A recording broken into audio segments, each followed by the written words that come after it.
Mm, So I'm not intentional about it. interesting. I always wondered that about some of the great songwriters. I mean, I think Bob Dylan was that way.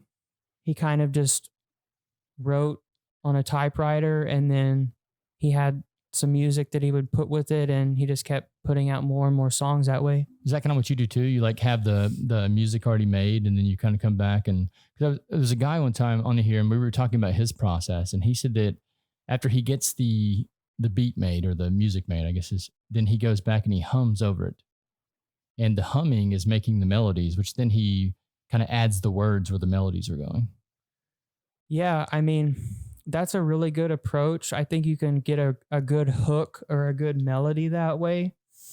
Um, but I feel like that I do that like I'll just be playing the guitar and then I'll just be vocalizing whatever the pitch is and then like where the chords are moving to.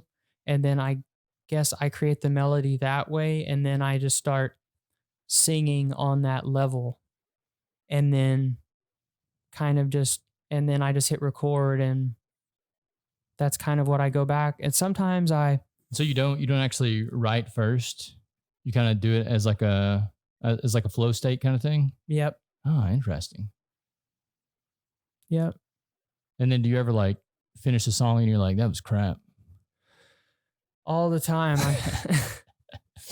All the time because I feel like that it surprises me when people like what I'm writing because I feel like I'm just writing it like somebody that's like opening up a journal and just writing their feelings. It is an interesting thing to think about whenever someone actually likes your art that you're creating. I always just assume that my everything that I do is shit. Mhm. That way I leave myself open for for the bad criticism too.